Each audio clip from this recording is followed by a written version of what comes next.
Quelles sont les opportunités actions que mes abonnés du canal Telegram vous ont dénichées? C'est ce qu'on va regarder ensemble dans cette vidéo. Si mon contenu vous plaît, vous pouvez le partager sur vos réseaux, mettre un pouce vers le haut à cette vidéo. Vous pouvez également devenir membre de la chaîne en cliquant sur le bouton rejoindre et vous aurez accès en avant-première à toutes les vidéos. Comme d'habitude, j'ai demandé à mes abonnés de me proposer des titres à analyser. Si vous souhaitez demander vos analyses, rejoignez le canal Telegram. Vous trouverez le lien dans le commentaire épinglé de cette vidéo. Je vous ai préparé une watchlist. Pour cette liste, on est sur Investing Pro. Vous avez 15% de réduction sur l'abonnement annuel via le lien en haut à droite de l'écran. On va présenter les colonnes de cette watchlist. On a le nom de l'entreprise ici, l'industrie dans laquelle elle opère, la capitalisation boursière en euros ici. On est en euros. Croissance du chiffre d'affaires en rythme annualisé sur 5 ans, les multiples de valorisation par rapport au flux, valeur d'entreprise sur EBITDA, ratio court-bénéfice, ratio court-free cash flow, les multiples de valorisation par rapport aux actifs tangibles, le PEG ratio, plutôt pour les sociétés de croissance, la rentabilité opérationnelle, c'est-à-dire le rendement des capitaux investis, ça c'est une rentabilité financière, le rendement des fonds propres, la dette nette sur EBITDA pour estimer le levier de l'entreprise, dette nette sur fonds propres, également pour estimer le rapport de force entre créanciers et actionnaires de l'entreprise, le rendement du dividende quand il y en a un, et la sécurité de ce dividende, il y a le payout ratio en termes de free cash flow, quelle est la proportion de free cash flow versé en dividende. Au-delà de 100%, on s'endette pour verser le dividende. C'est une pratique qui n'est jamais très saine. On va commencer avec le premier titre qui m'a été demandé en termes de market cap. On est sur Microsoft. Donc Microsoft, vous connaissez, c'est une méga cap américaine spécialisée dans le logiciel, aussi dans le cloud, qui est un segment de croissance. Ils font du gaming aussi, de la bureautique et de l'IA maintenant, avec une participation dans OpenAI. Bon, donc on est sur une méga cap de 2 trilliards 7 d'euros de market cap. La croissance reste forte, malgré la taille de l'entreprise. On est à 15% de croissance du chiffre d'affaires en rythme annualisé sur 5 ans. Les multiples, ils commencent à se dégonfler un petit peu, mais bon, en fait, c'est évidemment les multiples de tech américaine, donc les multiples sont toujours très élevés pour ces boîtes-là. Mais à 18 en valeur d'entreprise sur EBITDA, ça commence à peut-être être raisonnable, même pour le ratio court-bénéfice, on est à 27. Bon, c'est des multiples qui sont relativement raisonnables pour du Microsoft, qui est quand même une boîte qui a encore de la croissance et qui est très rentable. On voit qu'ils sont à 26% de rendement des capitaux investis, ce qui est quand même énorme. Mais après, c'est normal pour du logiciel, puisque c'est pas intensif en capital. Je vous rappelle, comme d'hab, la formule du ROIC. C'est en fait une mesure de l'efficience opérationnelle, de la rentabilité opérationnelle, c'est-à-dire qu'on prend le résultat d'exploitation, donc qui est bien un résultat opérationnel, c'est avant le résultat financier, moins l'impôt sur les sociétés, divisé par les actifs immobilisés. Donc, actifs immobilisés plus le besoin en fonds de roulement. Donc le besoin en fonds de roulement sur du logiciel, c'est négatif, puisque les clients payent avant que l'entreprise ne paye ses fournisseurs. Et les actifs immobilisés, en général, ils sont plutôt bas, il n'y a pas trop d'infrastructures. Bon, pour le coup, ils ont leur propre infra Microsoft, mais bon, c'est pas non plus hyper intensif en capital, ce qui fait que, en fait, c'est normal qu'ils aient une énorme rentabilité. Ça veut surtout dire que leur résultat d'exploitation est énorme, et donc ça veut surtout dire que la marge, le taux de profit opérationnel est élevé, ce qui est normal sur du logiciel. Donc très rentable et finalement pas hyper cher. Quand on regarde le PEG ratio, on est en dessous de 1. Le PEG ratio, ça vous permet d'estimer la cherté d'1 euro de croissance des bénéfices supplémentaires. Donc on prend le PER forward, le PER des 12 prochains mois, estimé par les analystes évidemment, divisé par la variation des bénéfices, EPS en anglais, Earning per Shares. Et donc ça vous dit que vous payez 93 centimes d'euros, 1 euro de croissance des bénéfices sur Microsoft. Donc la croissance est potentiellement sous-évaluée. Quasiment pas de dette, ce qui est classique sur les techs américaines qui sont hyper rentables, qui peuvent s'autofinancer sans problème. 0,8% de rendement du dividende avec un payout ratio à 33%. Bon, c'est pas très élevé comme rendement du dividende, mais c'est normal sur les techs américaines qui sont très croissantes. Avec un payout ratio qui est, on va dire, plutôt bas pour l'instant. 33%, c'est pas énorme. Donc ce dividende va continuer à augmenter. En tout cas, il a les moyens d'augmenter. Et ça va augmenter, je pense, tranquillement. Je crois que la boîte rachète ses actions, continue de racheter des actions pour les annuler. Donc, on est plutôt sur une très très forte rentabilité et une croissance qui reste toujours solide. Donc, Microsoft, ça se regarde à ce niveau. Je pense que ça peut se mettre en portefeuille sur un portefeuille plutôt croissance-qualité. Voilà. Allez, ensuite, on est sur Sumitomo Mitsui Financial. C'est une banque japonaise. Bon, le Japon, ça y est, ils sortent enfin la déflation. Vous savez que dans les années 80, les banques japonaises étaient parmi les plus grosses capitalisations boursières mondiales. On a ensuite le crack de 89. et 30 ans de c'est-à-dire d'économie atone au Japon. Ça y est, on a enfin redémarré. Il commence à y avoir un peu d'inflation au Japon. Donc les banques, peut-être que ça va être intéressant à regarder côté japonais. On est sur 114 milliards d'euros de market cap. Alors la croissance du chiffre d'affaires en rythme annualisé sur 5 ans est à 8%. Il faut voir comment ils obtiennent ça, hein, parce que bon, il y a pas normalement, c'est pas non plus une activité qui a beaucoup de croissance, hein. La banque, le système financier japonais est pas en forte croissance. Le PER me semble élevé quand même. On est à 28 en ratio coût-bénéfice. C'est plutôt le multiple qu'il faut regarder en priorité pour une banque et on n'a pas de décote sur actifs tangibles. C'était 2 éléments que j'aime bien avoir, hein. Une décote, enfin un PER en dessous de 10 et une décote sur actifs tangibles.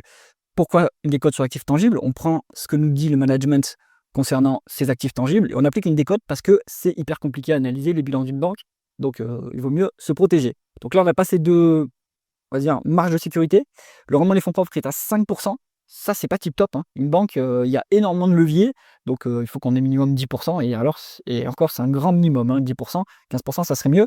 Donc est-ce que c'est une banque qui est en recovery? Peut-être, hein. Donc ça, il faut creuser aussi le potentiel de recovery. Voilà, compliqué, hein. Moi, je préférerais plutôt regarder une banque avec plus de décote et une meilleure rentabilité. Donc moi, je trouve pas ce dossier hyper intéressant. Un petit dividende de 2,3%. Il faut regarder par rapport au payout ratio si c'est soutenable, parce que là, on a un payout ratio en termes de free cash flow, mais les free cash flow, ça n'a pas de sens pour une banque. Il faut regarder le résultat net. Bon, voilà, je pense que plutôt à réserver à des spécialistes des boîtes des financières. Voilà. Société Générale, un peu le même topo. On est sur une banque, 55 milliards d'euros de market cap. Depuis qu'il y a un nouveau DG, ça fait quand même 2-3 ans. On est sur une recovery assez forte, hein. C'est pas mal sur Société Générale. Ça reste une financière très réglementée en Europe. Donc pareil, il faut qu'on ait des cotes. Et on n'a pas la décote en PER, on n'a pas un PER en dessous de 10, c'est ce que je préférerais. Et on a 10% de décote sur actifs tangibles. Il faut se rappeler qu'à un moment, la décote sur Société Générale était à 60%, hein. C'était énorme. Donc là, en fait, ils ont fait du chemin pour bien redresser la qualité de la boîte. Et donc, bon, la recovery, on va voir si elle continue. Donc bien joué pour ceux qui en ont fait. Moi, je trouvais le dossier beaucoup trop spéculatif pour pouvoir m'y intéresser, surtout que je suis particulièrement frileux sur les banques, surtout en Europe, très réglementées, et en plus très politique, donc ça rend les choses un peu compliquées. Le rendement des fonds propres est à 8,5%. C'est pas encore tip top, hein, sur Société Générale. On veut une rentabilité au minimum à 10% en rendement des fonds propres. C'est pas le cas encore ici. Il y a un dividende de versé de 2,3%. Le payout ratio, je crois qu'il est faible de mémoire. On l'a pas ici, hein, ça c'est pas bon. Il est faible de mémoire parce qu'ils préfèrent reconstituer leurs fonds propres tangibles. Vous savez, les banques, elles ont un ratio d'actifs liquides à mettre de côté en cas de coup dur, et c'est réglementaire. Donc, il faut qu'ils boostent ce ratio-là avant de commencer à verser du dividende. Donc, en gros, ils doivent reconstituer leurs fonds propres tangibles avant de rémunérer l'actionnaire. Donc, sur Société Générale, si on en fait maintenant, ça va être pour une continuation de la recovery. Il y a des chances que ça se poursuive bien, mais il y a moins de décote qu'avant. Donc, moi, je trouve que c'est pas forcément un dossier hyper intéressant à ce stade. Au niveau des banques françaises, la plus intéressante me semble être Crédit Agricole, qui est la plus décotée et la plus qualitative face à BNP. CSG, donc c'est Tchécoslovaque Group. Malheureusement, on m'a demandé cette boîte. C'est une introduction en bourse récente. Une boîte, donc elle est cotée aux Pays-Bas, et c'est une boîte qui est dans l'aérospatial. Alors, aérospatial et défense, c'est un groupe industriel, donc c'est pour jouer la thématique défense. En Europe, avec les augmentations de budget militaire, c'est quand même une énorme, enfin une large cap, hein, 31 milliards d'euros, c'est quand même pas mal. On n'a pas les métriques, non, malheureusement, sur l'agrégateur, parce que c'est une introduction en bourse trop récente. Donc, globalement, la thématique défense est très chèrement valorisée actuellement. Il reste des petits dossiers qui sont sous-valorisés. Donc, pour CSG, je ne peux pas faire grand-chose, vu que je n'ai pas les métriques. Il faudrait regarder. Mais mon avis, c'est que cette thématique, malheureusement, tout le monde la joue et que en fait, les multiples sont déjà très élevés. Dossier suivant, on est sur Veolia. Bon, ça, c'est le dossier pépère par excellence, puisqu'on est sur une utility qui fait traitement des déchets et de l'eau. Donc, on a des contrats pluriannuels, ce qui me permet d'avoir une belle visibilité sur les cash flows. Et donc, on peut s'endetter quand même assez fortement avec cette belle visibilité, parce qu'on a des taux d'intérêt qui sont attractifs. En plus, c'est plutôt ESG comme activité, donc les taux d'intérêt sont doublement attractifs. C'est pour ça que des niveaux d'endettement sont quand même relativement élevés sur Veolia. C'est pas un niveau d'inquiétude, hein, et ça, ils savent gérer à ce niveau d'endettement. Pour moi, ça reste gérable sans problème. On a 23 milliards d'euros de market cap, 11,5 11% de croissance du chiffre d'affaires en rythme annualisé sur 5 ans. En réalité, en organique, il n'y a pas de croissance ou faiblement et on a ici l'intégration de Suez. Donc, en réalité, voilà, on peut plutôt tabler, à mon avis, sur du 1 à 2 de croissance. Donc l'inflation maxi, quoi, hein, pas plus que ça. 8 en valeur d'entreprise sur EBITDA, 19 en PE, 12 en price to free cash flow. Ouais, c'est pas value, hein, à ce niveau. C'est raisonnablement valorisé. On va pas aller beaucoup plus loin en termes de multiples parce que, on est sur une activité où il y a pas de croissance. Les marges ne sont pas non plus extraordinaires, donc bon, on peut peut-être aller à 10, en cas d'euphorie, mais là, je pense qu'on est quand même raisonnablement valorisé sur du Veolia. On est à 5 de rendement du capital investi. C'est bon, il y a un peu un biais parce qu'en fait, on opère surtout avec énormément de leviers. Les marges sont faibles, mais avec le levier, à 11, on crée de la valeur quand même, hein. On a 11 de rendement des fonds propres. Vous savez que le rendement des fonds propres, il peut être boosté par, l'effet de levier. Il y en a beaucoup sur, Veolia, donc à 11 on est pas mal, pour savoir si on crée de la valeur. On peut regarder soit le rendement des capitaux investis, moi le coût moyen pondéré du capital, mais ça va vous dire quand on détruit de la valeur parce que le coût moyen pondéré du capital de Veolia, il doit être quand même à 6-6,5%. En revanche, le coût des capitaux propres, lui, il doit être inférieur, largement inférieur à 11, hein. Donc, si vous faites, ROE, ce qui est le rendement des fonds propres, moins coût des capitaux propres, eh bien, ce delta est positif. Donc l'actionnaire, lui, voit une création de valeur, je pense, sans problème. Puisque le coût des capitaux propres sur cette activité très pépère, pas volatile, le coût des capitaux propres, il doit être maxi, allez, à 7%, et encore, peut-être un peu moins. Donc là, il y a une création de valeur quand même à long terme, hein, sur Veolia. On est sur 4,4% de rendement du dividende, 57% des free cash flow. Honnêtement, je pense qu'ils peuvent encore monter de dividende, ils peuvent aller jusqu'à 75% de payout ratio. Donc on pourrait dépasser le 5% de rendement au prix actuel, sans problème sur Veolia. Donc voilà, c'est plutôt un dossier qu'on peut regarder si on veut faire un portefeuille dividende. Voilà. Autrement, ça n'a pas trop d'intérêt à ce prix. D'un point de vue value, c'est un petit peu cher maintenant. Ensuite, Topicus. Topicus, c'est un spin-off de Constellation Software. Alors Topicus, si j'ai bien compris, ils sont plutôt... Je vais d'ailleurs vous mettre le site. On est là. Donc voilà, c'est une entreprise qui est spécialisée dans l'acquisition de logiciels de niche. Donc vertical market, en fait, c'est sur une spécialité. Je ne sais pas, par exemple, les vétérinaires, hop, c'est une verticale métier, et vous mettez des logiciels là-dedans, les docteurs, etc. Donc ça, c'est typiquement le genre de choses qu'ils font. C'est pas une boîte qui conçoit du logiciel à proprement parler, mais ils font des acquisitions de logiciels et ils ont un portefeuille immense. Donc ils ont plein de verticales, sans forcément trop de synergie entre les différentes verticales, hein. Et en revanche, ils apportent leur savoir-faire en gestion, etc. Donc c'est complètement pompé, enfin c'est pas pompé, mais c'est une filiale, c'est un spin-off de Constellation Software qui faisait exactement la même chose au Canada. Et donc en fait, la clé dans ce genre de business, c'est être super fort en fusion-acquisition, pour pas payer trop cher les acquisitions, et 2, super fort en amélioration de la rentabilité des logiciels acquis. Donc intéressant, vous savez qu'il y a aussi Visma qui fait ça en Europe, ils sont norvégiens. Donc c'est une thématique qui est un peu à la mode, hein, les consolidateurs du marché du logiciel. La grande question que je me pose, pour travailler d'ailleurs dans ce secteur, hein, quelle va être la protection face à l'intelligence artificielle, puisque vous pouvez maintenant vibe coder des logiciels, donc vous n'avez plus besoin d'avoir une armée d'ingénieurs. Donc quelle est la barrière à l'entrée? Quel est l'avantage concurrentiel que vous avez quand vous faites du logiciel? En élément de réponse, je pense que c'est surtout les logiciels réglementaires, où là, en fait, le régulateur n'acceptera pas qu'il soit vibe codé, pas testé, etc. Donc là, vous avez toujours besoin quand même d'une bonne armée d'ingénieurs pour faire des logiciels solides. Donc au cas par cas, je pense que quand même, il y a des verticales métiers qui vont être attaqués, hein, par le vibe coding et par l'intelligence artificielle. Il y en a d'autres qui seront préservés, donc il faut regarder au cas par cas. Bon, je pense qu'évidemment, ils suivent cette tendance de près, et donc ils vont s'adapter dans les logiciels qu'ils vont acquérir. Donc intéressant, hop, on continue sur Topicus. On est sur 5 milliards d'euros de market cap. C'est quand même une grosse mid cap. 25% de croissance du chiffre d'affaires en rythme annualisé sur 5 ans, donc c'est plutôt de la croissance externe. En multiple, ça se paye cher, hein, 22 en valeur d'entreprise sur EBITDA, 200 en PE, bon, ça c'est pas un souci, 14 en price to cash flow. Bon, ouais. En termes de free cash flow, il faut voir s'il n'y a pas un biais, hein, mais c'est pas hyper cher en réalité. On est sur 15% de rendement du capital investi. C'est une bonne rentabilité pour du logiciel, hein. C'est correct, hein. Bon, le logiciel, normalement, c'est minimum 10% parce qu'il n'y a pas d'actifs immobilisés, donc, et le BFR est négatif. Donc, naturellement, on doit avoir, avec un taux de marge opérationnel élevé, on doit avoir une bonne rentabilité des capitaux investis.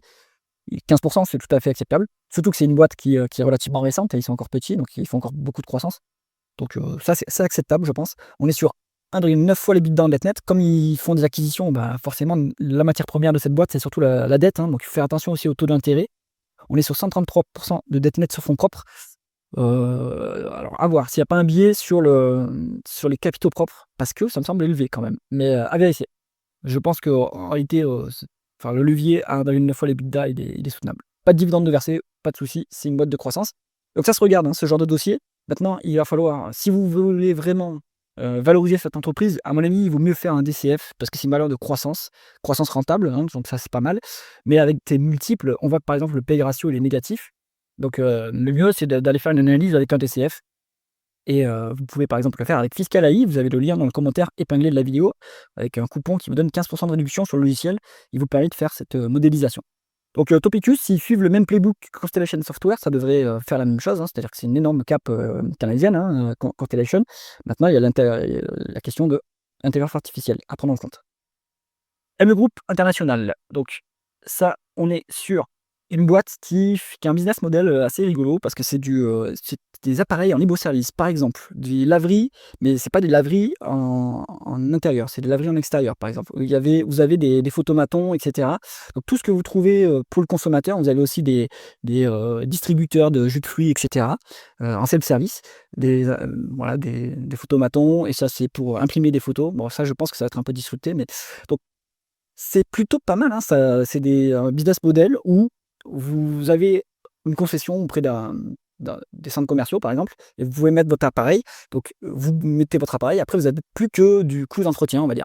Et voilà. Donc, c'est plutôt, ça va fortement dépendre de la fréquentation du centre commercial, de l'emplacement où vous êtes. Mais si vous avez un bon emplacement, eh bien, vous avez, à mon avis, une très bonne rentabilité. Vous amortissez très facilement vos coûts fixes sur ce genre de business model. Donc, c'est un business model que j'aime bien. Et plutôt simple à comprendre en plus. Ça, c'est pas mal. On est sur donc, une boîte britannique. 624 millions d'euros de market cap, 6% de croissance du chiffre d'affaires en rythme annualisé sur 5 ans. C'est quand même sympa. Je pense qu'il y a un peu d'acquisition là-dedans. Mais en organique, ouais, ça doit faire quand même du 2-3% facilement, hein, donc plutôt pas mal. On est sur 5 en valeur d'entreprise sur EBITDA, 9,5 en PE, 14 en price to cash flow. C'est value, hein, ce niveau, il n'y a pas de souci, hein, c'est pas très cher.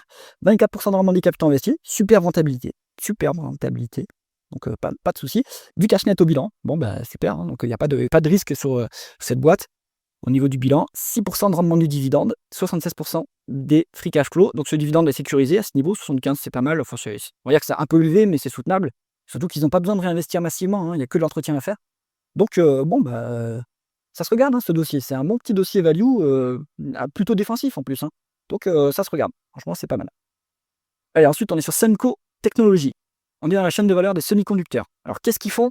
Ils font ce qui s'appelle des chucks. Alors, chucks, si j'ai bien compris, ce sont des sortes de plaquettes qui viennent aider à construire les wafers sur lesquels on vient designer les circuits de semi-conducteurs. Je ne connais pas bien ce métier. Si vous en savez plus, dites-moi ça en commentaire. En tout cas, on est dans la chaîne de valeur des semi-conducteurs. Malheureusement, on est plutôt dans le bas de la chaîne de valeur, hein. C'est, par exemple, tout au fond de la chaîne de valeur, vous avez Soitec, qui est celui qui fait les wafers. Les marges sont plutôt faibles.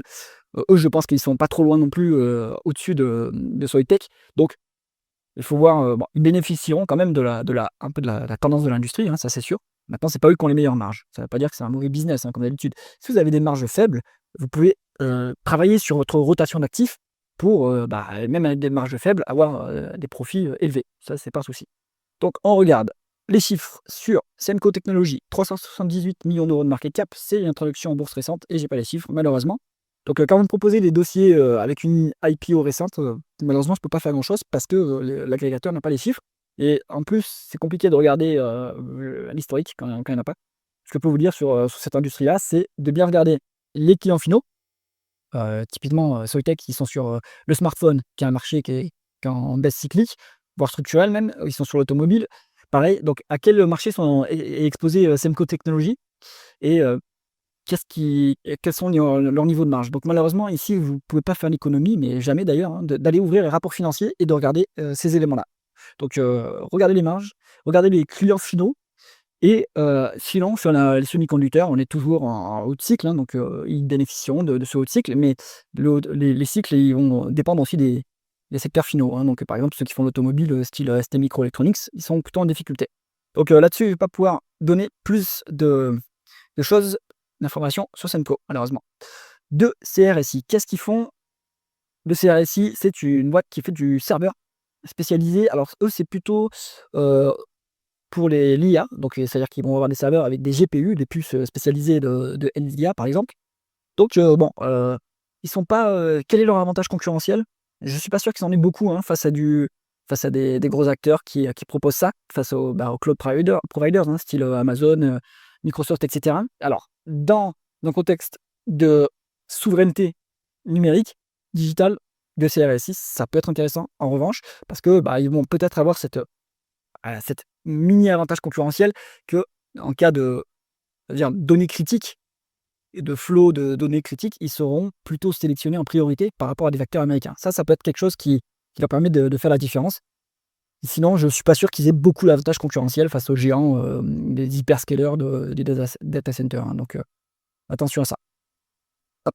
Au niveau donc des chiffres, 324 millions d'euros de market cap, on est sur 27% de croissance du chiffre d'affaires en rythme annualisé sur 5 ans. La croissance est très forte. Les multiples sont très élevés. Donc pour l'instant, ça paye cher. Bon, c'est pas un souci parce que c'est une boîte de croissance. Donc on peut accepter des multiples très élevés, mais il faut valoriser du coup différemment que, quand on a une boîte qui a un modèle d'affaires bien établi avec un bon seuil de rentabilité, un seuil de rentabilité qui a déjà été dépassé. Pour, de CRSI, c'est tout juste. Donc on voit qu'ils sont quand même rentables, hein. Ils ont des résultats nets, positifs, un rendement des fonds propres à 7%, c'est pas mal. La valorisation qu'il faut faire, en fait, ça sera plutôt via un DCF, hein, à nouveau. Donc, il faut regarder la taille du marché adressable, TAM en anglais, Total Addressable Market, les marges de profit cibles, les taux de réinvestissement et le coût moyen pondéré du capital pour actualiser ça via un DCF. Si vous ne voulez pas poser tout ça à la mano et faire ça dans Excel, vous pouvez utiliser Fiscal AI qui vous propose de faire ces DCF en mettant vos hypothèses. Alors, il y a quand même beaucoup de dettes, je trouve, hein. 3 fois l'EBITDA en dette nette. Alors, c'est peut-être plutôt que le taux de marge d'EBITDA est faible actuellement, donc l'EBITDA est faible. Et donc, le levier a l'air élevé optiquement à 3 fois, mais par rapport aux fonds propres, on n'est qu'à 41%. Donc, en réalité, ça va. Ça va, c'est qu'ils ne sont pas encore très rentables. Donc, c'est une boîte qui est en train de dépasser son seuil de rentabilité. Et ça fait quelques trimestres qu'ils l'ont dépassé de mémoire. Donc, si ça continue, ça va être pas mal, hein, pour cette boîte-là, qui va continuer à augmenter ses marges et devenir de plus en plus rentable. La question que je me pose, c'est est-ce qu'ils vont réussir à capter une grosse part de marché dans un marché qui est déjà très concurrentiel? Voilà, c'est ça qu'il faut clarifier si on veut faire du 2 CRSI.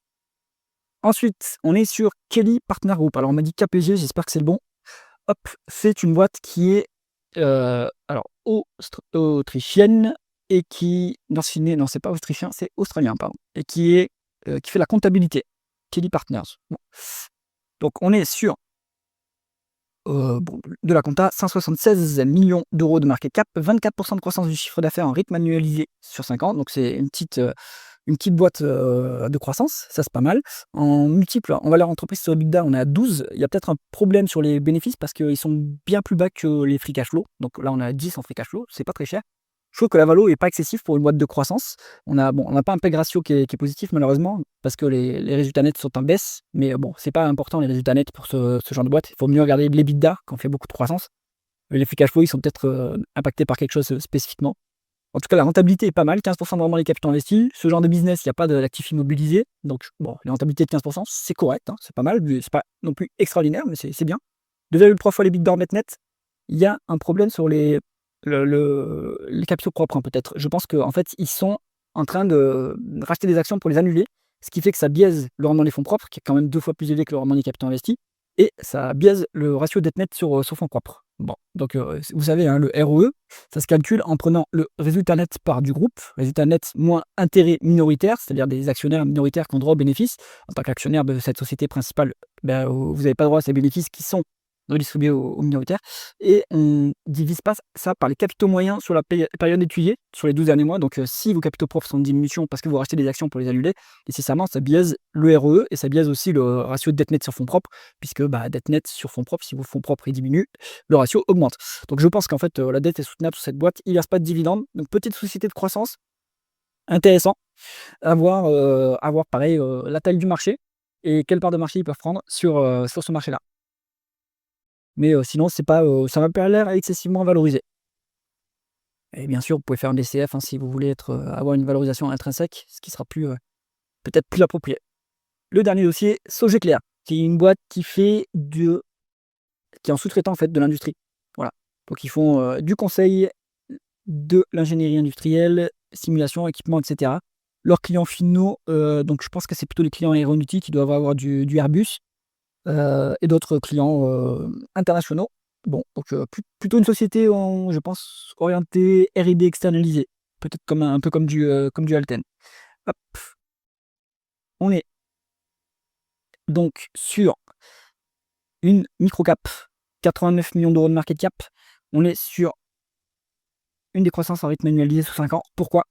Est-ce que c'est de la décroissance organique? Est-ce qu'ils ont cédé une activité et du coup il y a un changement de périmètre?